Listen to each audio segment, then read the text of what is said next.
เคကိုတော့ကျွန်တော်4:50ကိုရောက်လာပါเนาะဒါကတော့ကျွန်တော်တဲမဲ့နေရာလေးပါ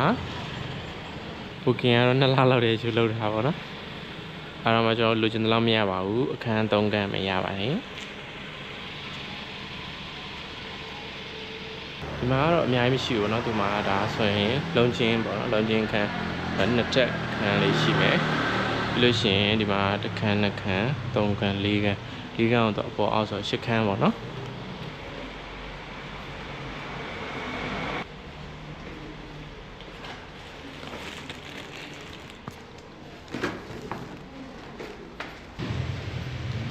anh mà lên món đồ à? Đưa hả? Cô bà? Ngày mai rồi. Rồi. Và món đồ.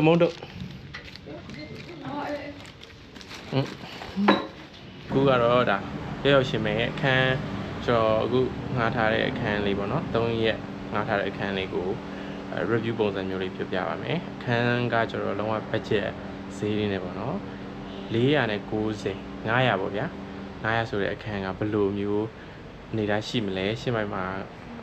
တရက်ကိုပတ်900နဲ့ဘယ်လိုမျိုးအခန်းလေးကိုတဲလို့ရနိုင်လဲဆိုတာလေးကိုလိုက်ပြပါမယ်။ Okay ကျွန်တော်ဒါအဖွဲ့က9ယောက်ပေါ့နော်9ယောက်ကိုကျွန်တော်3ခန်းယူလိုက်တာပေါ့နော်။ဒီမှာတော့ဒီမှာ3ယောက်နေတယ်။ဒီဘက်မှာ2ယောက်ပေါ့နော်။အဲ့တော့ extra bed နေမယ်ဆိုရင်တယောက်ကို200ယူပါတယ်။ 900ရေနောက်ထပ်တယောက်စာ200ပေါ့နော်အခုဒီမှာဆိုရင်ကျွန်တော်ပန်ကာလည်းရှိမယ်ဒီလိုဒီဇိုင်းလေးပေါ့နော်ဒါတော့2ယောက်အိတ်လေးပါဒါမှဆိုရင်ကျွန်တော်ရှေ့ view လေးပါနော်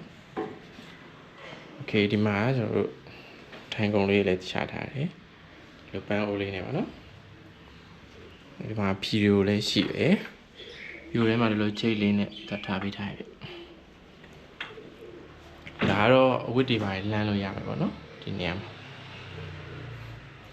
ဒါတော့ဒါရှင်တွေအိုးတွေရှိမယ်ကော်ဖီတောက်လို့ရမှာပေါ့နော်โอเคဒီမှာမှန်လေးရှိတယ်တီရှူးတွေထားပေးထားတယ်ဒါတော့ရေရှိုးခန်းပါရေရှိုးခန်းဆိုရင်ဒီမှာရေပူဆက်လည်းရှိမယ်ရေပူဆက်လည်းရှိမယ်ပိုတိုင်းနေပါနော်โอเคမှာသူကဆက်ပြရပါတယ်ဒါတက်တန်လေးတောက်ပါတယ်ကုန်ထားပေးထားပါနော်โอเค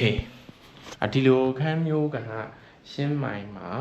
900ဆိုတဲ့စီးနဲ့ရတယ်ဆိုတော့ဘယ်လိုသဘောရလဲတန်တယ်လို့ထင်လားကိုမမရေးတော့ပြပါဦးကျွန်တော်ဒီရှိမှာတော့ဒါ land main land ပုံစံမျိုးပေါ့နော် land ရှိအဲ့ကနေတော့ land တွေ့တယ်ဝင်လာမယ်ဆိုရင်ဒီကျွန်တော်တို့ဒီဝင်ပါပေါ့နော်ဒီအောက်ကိုရောက်မယ်အဲ့တော့ဒီအောက်မှာကတော့ဒါလုံးချင်းပုံစံမျိုးပေါ့နော်နှစ်ထပ်လုံးချင်းပုံစံမျိုးဒါကိုပထမကျွန်တော်တို့ဒီခံအောင်ငါပေါ့နော်ဒီမှာရှက်ပြုတ်ပြီးတော့စားလို့ရမယ်ပေါ့ဒါပေမဲ့အဲ့ဒီဟာကကျွန်တော်တို့ booking မရလိုက်ဘူး2လကျော်လောက်တည်းလောက်တာနော် booking မရလိုက်ဘူးမရလိုက်တော့ကျွန်တော်တို့ဒီဘက်ခန်းတွေကိုပဲရွေးလိုက်တာပေါ့နော်